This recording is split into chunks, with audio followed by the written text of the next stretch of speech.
दोस्तों welcome to our YouTube channel. मैं अमन फिर से एक इम्पोर्टेंट क्लास लेके आया हूँ। जितने भी हमारे यूपीएससी का स्टूडेंट तैयारी करे जो हमारे चैनल से जुड़े हैं सबको बता दूँ, इस वीडियो में आप लोगों को सिलेबस बताने जा रहा हूँ जो आपके लिए बहुत ज़्यादा इम्पोर्टेंट है। सिलेबस के साथ मैं बताऊँगा कि किस टॉपिक से कितना क्वेश्चन कौन कौन सा आया है, कितना कट ऑफ गया है, कितना एज चाहिए, मैं सारा चीज़ इस वीडियो में आप लोगों को बताऊंगा।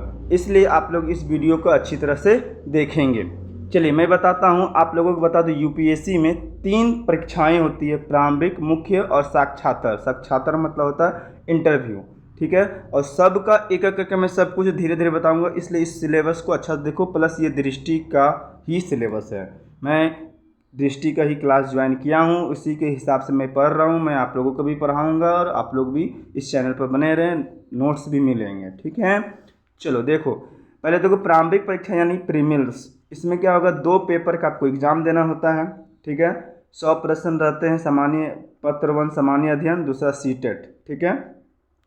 इसमें 100 प्रश्न होते हैं, इसमें 80%। इसमें अधिकतम अंक 200, इसमें भी 200, इसमें भी समय 2 घंटा, इसमें भी समय 2 घंटा।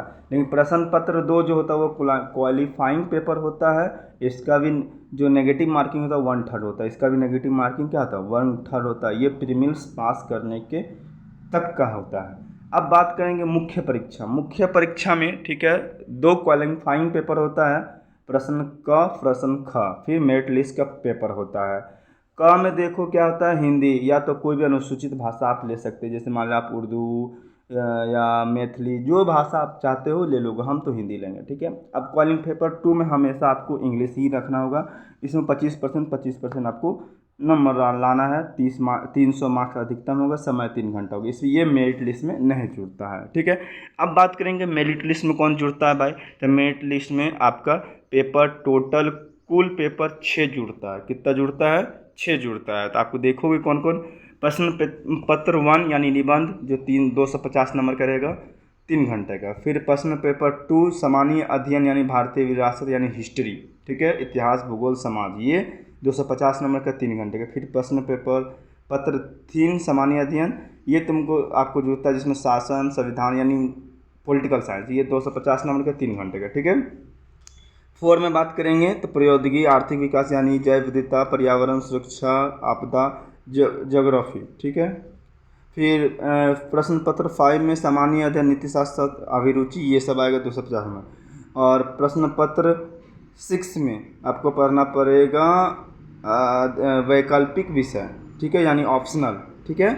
और उसके बाद प्रश्न 1 में भी 7 में भी आपको ऑप्शनल पेपर पढ़ना पड़ेगा, ठीक है। विषय ऑप्शनल आपको चुनना, अधिकतम अंक 250 रहेगा। तो ये तो मेरिट लिस्ट बनने का था। अब बात करेंगे इंटरव्यू यानी साक्षात्कार, ये होता है 275 का, ठीक। इसमें आपको क्या जानकारी, जागरूकता, बुद्धि, चरित्र, अभिव्यक्ति और क्या, ये सब कुछ कुछ पूछा जाता है। इंटरव्यू 275 नंबर का होता है, यानी टोटल एग्ज़ाम आपका होता है कितना का, आप ध्यान में रख लो, 2075 का होता है सर, ठीक है। लेकिन मुख्य परीक्षा की बात करें टोटल कितना का होता है, तो ये देखो 1750 का होता है, ठीक है। यहाँ पर ध्यान दोगे, मुख्य परीक्षा के बारे में सब बता दें। निबंध 250 का होगा, first paper 250, second paper 250, third paper 250, fourth paper 250, fifth 6th paper 250, 7th paper 250, ठीक है। और हिंदी संविधान 8वीं अनुसूची जो होता है क्वालिफाइंग पेपर होता है वो 300 नंबर का होता है। फिर अंग्रेजी भी 300 नंबर का, ये क्वालिफाइंग पेपर होता है, ठीक है, ये भी पढ़ना होता है। टोटल 9 पेपर पढ़ना होता है, टोटल 1750 मार्क्स का मेंस होता है। ध्यान दें कि दोनों क्वालिफाइंग पेपर जो होता है आपके मेरिट लिस्ट में नहीं जुड़ता है, ठीक है। अब बात करते हैं कि भाई मुख्य परीक्षा में कौन कौन से वैकल्पिक विषय हो सकते हैं। जो 2 वैकल्पिक विषय था आपको यहाँ पर देखो, कृषि पशु परीक्षा के लिए वैकल्पिक विषय, ठीक है। पशु चिकित्सा विज्ञान, नेत्र वनस्पति विज्ञान, रसायन विज्ञान, ठीक है।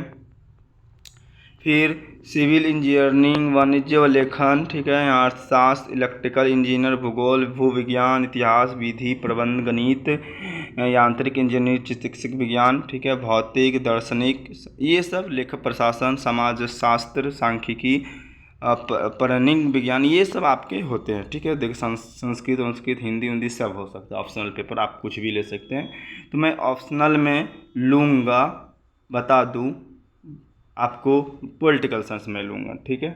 आप लोग देख लो क्या लोगे, ठीक है। चलो आगे देखो, बात करते हैं। अब बात करते हैं कि प्रश्न पत्र 1 में क्या पढ़ना है। तो भाई संस्कृति का प्राचीन काल से आधुनिक काल तक, फिर कला साहित्य वस्तु, ये टॉपिक है। फिर 18वीं सदी का पढ़ना है। फिर स्वतंत्रता संग्राम, स्वतंत्रता के पश्चात देश के अंदर एकीकरण और पुनर्गठन पढ़ना है। फिर 5वां टॉपिक विश्व के इतिहास के 18वीं सदी तथा बाद की घटनाएं, औद्योगिक क्रांति, विश्व युद्ध, राष्ट्रीय सीमा, ये सब पढ़ना। देख लो, भारतीय समाज की मुख्य विशेषताएं पढ़ना, महिलाएं की भूमिका, महिला संगठन, जनसंख्या, ये टॉपिक बाय टॉपिक है, फर्स्ट का है, ठीक है। फिर संबंध मुद्दे, गरीबी, विकास, समाज, शहरीकरण, ठीक है। फिर भारतीय समाज पर भूमंडलीकरण का प्रभाव, फिर सामाजिक सशक्तिकरण, संप्रदाय, क्षेत्रवाद, है ना, ये टॉपिक पढ़ना। देख लो। फिर पेपर 2 में देखो क्या क्या पढ़ना है। भारतीय संविधान के ऐतिहासिक, है ना, आधार, विकास, टॉपिक जो दिखा रहा बस वही पढ़ना है, ठीक है, उससे ज़्यादा नहीं पढ़ना है। अगर मान लो कि शासन व्यवस्था संविधान वाला पढ़ रहे हैं तब पूरा नहीं पढ़ना भाई, जो हमको आ रहा है वही पढ़ना है। फिर विभिन्न घटकों के बीच देखो, ये टॉपिक देखो, भारतीय संवैधानिक योजना, कार्यपालिका, न्यायपालिका, जन प्रतिनिधित्व, ठीक है, विभिन्न संवैधानिक पदों, है ना, देखो ये टॉपिक पढ़ना है, ठीक है। फिर यहाँ पर देखो 3 में क्या पढ़ना, देख लो यहाँ पर दिख रहा होगा, भारतीय अर्थव्यवस्था, है ना, मुख्य फसल, ये सब देख लो, है ना, यही सब जो जो दिख रहा है भाई वही पढ़ना, उससे ज़्यादा टॉपिक को पढ़ना ही नहीं है हमको, ठीक है। संरक्षण, पर्यावरण, प्रदूषण, आपदा प्रबंधन, देख लो, जो 20 टॉपिक पढ़ना है इसमें टोटल। फिर 4 पत्र में देखो ये पढ़ना है, देख लो, है ना। तो जो जहाँ जहाँ तक पढ़ना था वो मैं बता दिया, लेकिन उसके बाद 4 के बाद 6 और 7 जो आपके पास ऑप्शनल होता है, तो वो ऑप्शनल आप खुद से चुनो, जो पढ़ना है वो पढ़ लेना, ले लेना, ठीक है। मैं तो पॉलिटिकल लूँगा, ठीक है। अब मैं बात करता हूँ कहाँ से कितना प्रश्न आए हैं। देखो, सामान्य अध्ययन प्रश्न पत्र, भारत की विरासत एवं संस्कृति से 2023 में 2 क्वेश्चन आए 25 अंक का, देख लो। 3 प्रश्न आए थे 40 अंक का 2022 में, 21 में, 20 में, देख लो। मार्क्स देखो, टॉपिक बाय टॉपिक मार्क्स देखना होगा। यहाँ देखो, टॉपिक बाय टॉपिक मार्क्स देखते चलो, सब टॉपिक का मार्क्स, है ना, देखते चलो, तुमको दिखते चलेगा, है ना। तो जो यहाँ जो मार्क्स से जितना टॉपिक आ रहा भाई उसी को, जो देखो मान लो ज़्यादा टॉपिक जिसमें आ रहा है उसी को पढ़ेंगे ज़्यादा, है ना, तो ध्यान दोगे।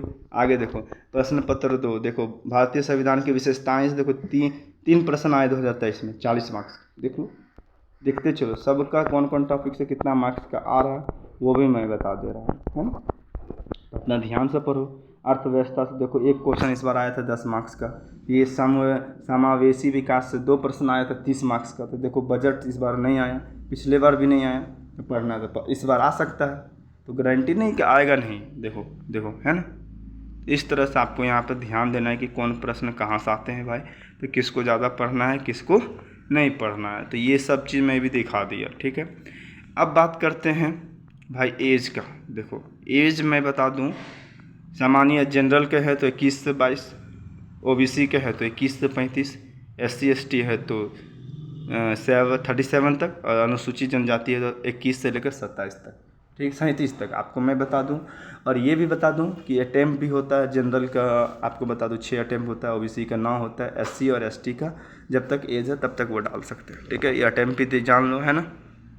फिर देखो कट ऑफ देखो कितना जाता है ना, देख लो कट ऑफ। तो ये सारा चीज़ मैं बता दूँ। देखो टॉपिक बाय टॉपिक किस टॉपिक से कितना क्वेश्चन आ रहा भाई, किस बार कितना आया, 2023 तक का बता दो। 24 में एग्ज़ाम होगा अभी पता चलेगा, फिर 25 में, 26 में हम लोग देंगे। देखो जब दोगे तब तक और पता चलेगा और बताऊंगा। ये 2023 तक का करंट डेटा है ना, तो किस बार किस क्वेश्चन कहाँ कहाँ से आया, ठीक है। तो ये आपको समझ में आ गया होगा। इसी सिलेबस के अनुसार आप तैयारी करो, मैं ग्रुप में डाल दूंगा, आप लोग सब ज्वाइन हो जाओ। नीचे डिस्क्रिप्शन में लिंक है, उसमें डिस्ट्रिक्ट का भी नोट्स मिलेगा। फिर मिलते हैं नेक्स्ट वीडियो में, तब तक ले बाय बाय, जय हिंद जय भारत।